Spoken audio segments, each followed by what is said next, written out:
بسم اللہ الرحمن الرحیم۔ السلام علیکم، میں ہوں ندیم ریاض اور یہ ہے آپ کا یوٹیوب چینل اسلام ہسٹری۔ اسلامی واقعات سے متعلق جاننے کے لیے دیکھتے رہیے ہمارا یوٹیوب چینل اسلام ہسٹری۔ صحابہ کرام رضوان اللہ تعالیٰ علیہم اجمعین کی سیرت کے سلسلے میں ہماری ویڈیوز کا سلسلہ جاری ہے۔ آج ہم صحابی حضرت حذیفہ بن یمان رضی اللہ تعالیٰ عنہ کے بارے میں ویڈیو پیش کر رہے ہیں، تو شروع کرتے ہیں ہم آج کی ویڈیو۔ حضرت حذیفہ بن یمان رضی اللہ تعالیٰ عنہ کی کنیت ابو عبداللہ ہے۔ حضرت حذیفہ رضی اللہ تعالیٰ عنہ کے والد محترم کا نام حصل ہے، جبکہ یمان حضرت حذیفہ رضی اللہ تعالیٰ عنہ کے والد کا لقب مبارک ہے۔ یہ لقب اس لیے ہوا کہ انہوں نے اپنی قوم میں سے کسی کو قتل کر دیا تھا، پھر وہ بھاگ کر مدینہ طیبہ آ گئے اور انصار کے قبیلے بنو نیشل کے حلیف بن گئے۔ پھر قوم نے ان کا نام یمان رکھ دیا کہ حلیف یمان ہو گئے، یعنی انصار سے ہو گئے۔ یمان یمن سے بنا ہے۔ حضرت حذیفہ کے والد غزوہ احد میں حاضر تھے اور مسلمانوں کی طرف سے لڑ رہے تھے۔ صحابہ کرام رضوان اللہ تعالیٰ علیہم اجمعین نے ان کے والد کو شبے میں شہید کر دیا، کیونکہ وہ مشرکوں سے جنگ کرتے ہوئے باہر نکل گئے تھے اور دھوکے سے قتل ہو گئے۔ باوجود یہ کہ حضرت حذیفہ رضی اللہ تعالیٰ عنہ پکار کر کہتے رہے کہ اے اللہ کے بندو، یہ میرے والد ہیں، مگر کہ انہیں قتل کر دیا۔ اس پر حضرت حذیفہ رضی اللہ تعالیٰ نے فرمایا کہ اللہ تمہیں معاف کرے۔ حضرت عروہ بیان فرماتے ہیں کہ حضرت حذیفہ رضی اللہ تعالیٰ عنہ جب تک دنیا میں رہے اپنے والد محترم کے قاتلوں کے حق میں ہمیشہ دعا و استغفار کرتے رہے۔ حضرت حذیفہ رضی اللہ تعالیٰ عنہ کا شمار بھی حضور نبی کریم صلی اللہ علیہ وآلہ وسلم کے پیارے جانثاروں میں ہوتا ہے۔ غزوہ خندق کے بارے میں بیان کرتے ہوئے حضرت حذیفہ یمانی فرماتے ہیں کہ جس رات مدینہ منورہ کے گرد سے مشرکین نے راہ فرار اختیار کرنا شروع کی، ہم پر اس قدر سردی کا خوف کہ اس کی کیفیت اللہ تعالیٰ کے سوا کوئی نہیں جانتا۔ اس رات حضور صلی اللہ علیہ وسلم اٹھے اور نماز میں مشغول ہوئے۔ جب چند رکعت نماز ادا فرمائی تو صحابہ کرام رضوان اللہ تعالیٰ علیہم اجمعین کی طرف متوجہ کو فرمایا کہ کون ہے جو جا کر قوم کی خبر ہمیں لا کر سنائے اور اللہ تعالیٰ اسے جنت میں میرا ساتھی بنائے۔ حضرت حذیفہ رضی اللہ تعالیٰ عنہ نے کہا، خدا کی قسم، ہم میں سے کسی نے بھی بھوک سردی کی خوف سے حضور صلی اللہ علیہ وسلم کی بات کا جواب نہ دیا ہے، اس بات سے کہ مجھے اس جگہ سے اٹھائے اور آج رات کہیں نہ بھیجیں۔ پھر آپ صلی اللہ علیہ وسلم میرا نام زبان مبارک سے ادا فرمایا۔ میں نے عرض کیا، یا لبیک یا رسول اللہ صلی اللہ علیہ وسلم۔ آپ صلی اللہ علیہ وسلم نے فرمایا،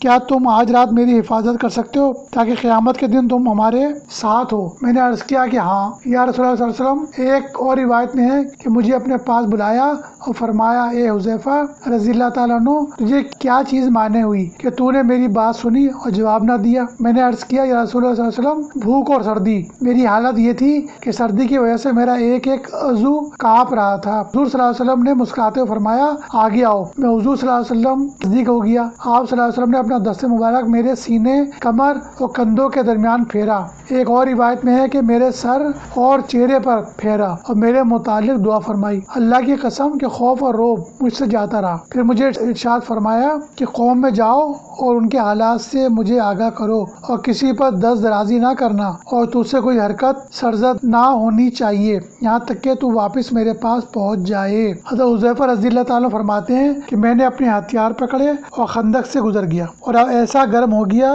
کہ جیسے میں حمام میں آ گیا ہوں۔ جب میں مشرکین کے قریب پہنچا تو ایک درخت کے نیچے چھپ گیا۔ میں نے دیکھا کہ ابو سفیان کبھی اپنا یہ پہلو آنکھ پر رکھتا ہے اور کبھی وہ۔ میرا ارادہ ہوا کہ میں اس کے پہلو میں تیر ماروں، لیکن حضور صلی اللہ علیہ وسلم کی نصیحت پر میں نے عمل کیا۔ پھر میں نے دیکھا کہ ہوا کا ایک طوفان ان پر ظاہر ہوا، بڑے بڑے پتھر آئے اور ان کے منہ اور سر پر لگتے تھے اور وہ ڈھال سے انہیں روکتے تھے۔ مشرکین کی آنکھ بجھ گئی، ان کے دل مردہ ہو گئے اور چہرے پر افسردگی چھا گئی۔ ابو سفیان نے جب اس صورتحال کو دیکھا تو کہا، اے گروہ قریش، ہمارا یہاں پر قیام طویل پکڑ گیا، ہمارے چارپائے ہلاک ہو گئے، بنی قریظہ نے ہماری مخالفت کی، ہمارے ہتھیار بیکار ہو گئے اور اس شدید ہوا نے ہماری کوئی چیز جگہ پر نہ رہنے دی۔ میں یہ جا رہا ہوں کہتا ہوا اپنے اونٹ کی طرف آیا۔ انتہائی تیزی کی وجہ سے اونٹ کا زانو بند کھولے بغیر اس پر بیٹھ گیا۔ حضرت اکرمہ بن ابو جہل جو اس وقت تک ایمان نہ لائے تھے، انہوں نے اسی حالت میں فریاد کی کہ ابو سفیان، تو قوم کے پیشوا ہو، ان کی ہلاکت میں چھوڑ کر کہاں جا رہے ہو؟ ابو سفیان جو اس وقت تک ایمان نہ لائے تھے، انتہائی خجالت اور شرمندگی میں اونٹ سے نیچے اترے، اونٹ کا زانو بند کھولا، اس کے نکیر پکڑی اور چل دیے۔ اس کے ساتھ ہی مشرکین کے لشکر میں اعلان کر دیا گیا کہ جلدی چلو، تمام قریش مایوس ہو کر وہاں سے چل دیے۔ حذیفہ رضی اللہ تعالیٰ عنہ فرماتے ہیں جب مشرکین اونٹوں کو لادنے میں مشغول تھے میں حضور صلی اللہ علیہ وسلم کی خدمت اقدس میں حاضر ہونے کے لیے واپس ہوا۔ راستے میں نے سواروں کو دیکھا جن کے سروں پر سفید عمامے تھے۔ میں نے انہیں شمار کیا تو 20 سوار تھے۔ انہوں نے مجھے کہا تم اپنے آقا کو خبر دے دو کہ اللہ تعالیٰ نے کفار کے لشکر سے آپ کو خلاصی عنایت فرما دی۔ جب میں حضور نبی کریم صلی اللہ علیہ وسلم کی خدمت اقدس میں حاضر ہوا تو آپ صلی اللہ علیہ وسلم نماز میں تھے۔ جب بھی حضور سرور کائنات صلی اللہ علیہ وسلم کے سامنے کوئی امر پیش ہوتا تو آپ صلی اللہ علیہ وسلم نماز میں مشغول ہو جاتے۔ آپ صلی اللہ علیہ وسلم نے مجھے اشارہ فرمایا کہ آگے آؤ۔ میں حضور صلی اللہ علیہ وسلم کے نزدیک گیا اور آپ صلی اللہ علیہ وسلم کو کیفیت احوال سے آگاہ کیا۔ آپ صلی اللہ علیہ وسلم نے تبسم فرمایا۔ آپ صلی اللہ علیہ وسلم کے دندان مبارک سے نور چمکا۔ میں ابھی تک گرم تھا پھر سردی نے مجھ میں اثر کیا۔ آپ صلی اللہ علیہ وسلم نے مجھے اپنے نزدیک بلایا۔ آپ صلی اللہ علیہ وسلم کے پاس ایک کمبل تھا۔ آپ صلی اللہ علیہ وسلم نے اس کا ایک کونا مجھ پر ڈالا اور اپنے پائے مبارک میرے سینے پر رکھے۔ حضور صلی اللہ علیہ وسلم کے پائے مبارک کے چھونے سے مجھے راحت ملی، چنانچہ اس کی راحت سے میں سو گیا اور صبح کی نماز تک سوتا رہا۔ اس وقت حضور صلی اللہ علیہ وسلم نے مجھے بیدار کیا اور فرمایا اٹھ اے بہت سونے والے۔ یہ غزوہ تبوک سے واپسی کے وقت کا واقعہ ہے کہ واپسی کے دوران ایک رات ایک دشوار گزار گھاٹی پیش آئی۔ حضور صلی اللہ علیہ وسلم نے منادی کو فرمایا کہ وہ ندا کر دے کہ اس گھاٹی پر کوئی اس وقت تک نہ جائے جب تک رسول صلی اللہ علیہ وسلم اوپر نہ چلے جائیں۔ چنانچہ حضور صلی اللہ علیہ وسلم حضرت حذیفہ یمانی رضی اللہ تعالیٰ عنہ اور حضرت عمار بن یاسر رضی اللہ تعالیٰ عنہ کے ساتھ اس گھاٹی کے اوپر چڑھے۔ حضرت حذیفہ رضی اللہ تعالیٰ عنہ نے حضور صلی اللہ علیہ وسلم کے اونٹ کی مہار پکڑی ہوئی تھی اور حضرت عمار رضی اللہ تعالیٰ اونٹ کو پیچھے سے ہکا رہے تھے۔ حضرت حذیفہ رضی اللہ تعالیٰ فرماتے ہیں کہ میں نے اچانک 14 سوار دیکھے جو ہماری طرف متوجہ ہوئے۔ ہم نے حضور صلی اللہ علیہ وسلم کو اس صورتحال سے آگاہ کیا۔ آپ صلی اللہ علیہ وسلم نے انہیں ڈانٹا تو تمام بھاگ گئے۔ پھر آپ صلی اللہ علیہ وسلم نے ارشاد فرمایا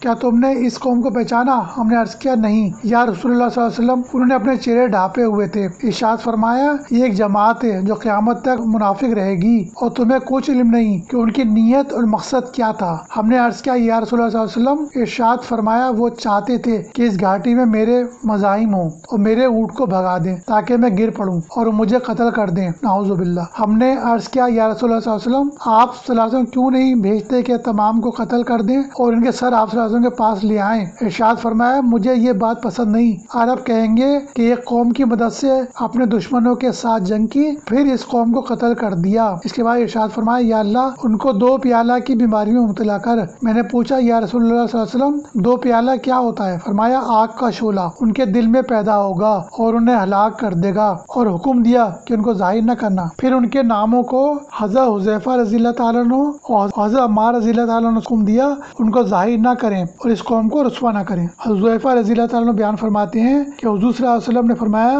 میرے ساتھیوں میں سے بہت سے ایسے منافق ہیں جو اس وقت تک جنت کا منہ نہ دیکھیں گے اور نہ اس کی خوشبو سونگیں گے جب تک کہ اونٹ سوئی کے سوراخ میں سے گزر جائے، اور ان میں سے 8 2 پیالہ کی تکلیف میں مبتلا ہوں گے اور آگ کے شعلے ان کے سینوں میں ظاہر ہوں گے اور ان کے سینوں سے آگ کے شعلے باہر نکلیں گے۔ کہا جاتا ہے کہ اس واقعے کی وجہ سے صحابہ کرام رضوان اللہ تعالیٰ علیہم میں حضرت حذیفہ رضی اللہ تعالیٰ عنہ کی بڑی شان تھی، اور جب کبھی کوئی جنازہ حاضر ہوتا تو حضرت عمر فاروق رضی اللہ تعالیٰ عنہ حضرت حذیفہ کو دیکھتے، اگر وہ اس نماز جنازہ پڑھتے تو وہ بھی پڑھتے اور اگر حذیفہ نہ پڑھتے تو وہ بھی ادا نہ کرتے۔ حضرت حذیفہ رضی اللہ تعالیٰ فرماتے ہیں قیامت اس وقت تک قائم نہ ہوگی جب تک کہ ہر قبیلے کے اوپر منافق سردار قائم نہ ہو۔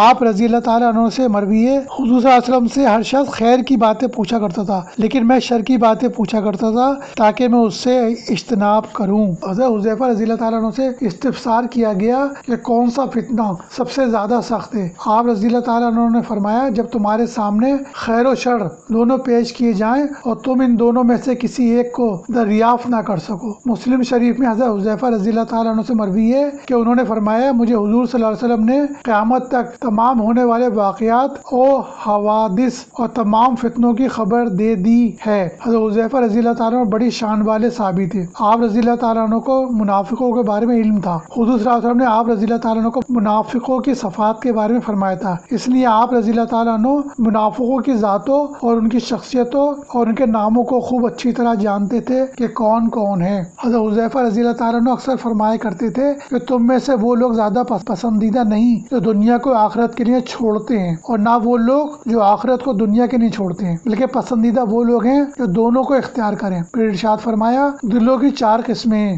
ایک ایک دل بالکل غلاف پڑا ہوا ہے، یہ کافر کا دل ہے، اور ایک دل 2 چہروں والا ہے، یہ منافق کا دل ہے، اور ایک خاص دل ہے جس میں چراغ روشن ہے، یہ مومن کا دل ہے، اور ایک وہ دل ہے جس میں تھوڑا سا نفاق اور باقی ایمان ہے۔ بس ایمان کی مثال اس درخت جیسی ہے جس کو اچھا پانی بڑھاتا ہے، نفاق کی مثال اس زخم جیسی ہے جس کو پیپ اور خون زیادہ کرتا ہے، بس جو بھی ان میں سے غالب آ جائے اسی کو غلبہ ہے۔ حضرت حذیفہ رضی اللہ تعالیٰ عنہ نے 35 یا 36 ہجری میں مدائن میں انتقال فرمایا، اور وہیں پر آپ رضی اللہ تعالیٰ عنہ کی قبر مبارک ہے۔ یہ تھی آج کی ویڈیو حضرت حذیفہ بن یمان رضی اللہ تعالیٰ عنہ کے بارے میں۔ آپ کو منافقین کے نام بتائے تھے، لیکن پھر منع کر دیا تھا آپ کو کہ آپ نہ بتائیے گا، اور ان منافقین میں سے کوئی بھی ایسا منافق نہیں تھا جن کو کہ ہم یا لوگ جانتے ہیں، وہ سارے انون تھے، اور انہی کو منافقین کے نام سے صحابہ کرام کو جو دشنام دیتے ہیں، گستاخیاں کرتے ہیں، وہ اپنے دل کی بات کرتے ہیں، کیونکہ حضرت اعظم نے کہا تھا نا کہ قیامت تک منافقین ہوں گے، تو وہ بھی منافقین ہی ہیں جو اس آڑ میں صحابہ کو برا بھلا کہتے ہیں۔ تو اسی طرح کی ویڈیو دیکھنے کے لیے ہمارا چینل سبسکرائب کیجیے، لائک کیجیے۔ انشاءاللہ تعالی ملتے ہیں ایک نئی ویڈیو کے ساتھ۔ السلام علیکم۔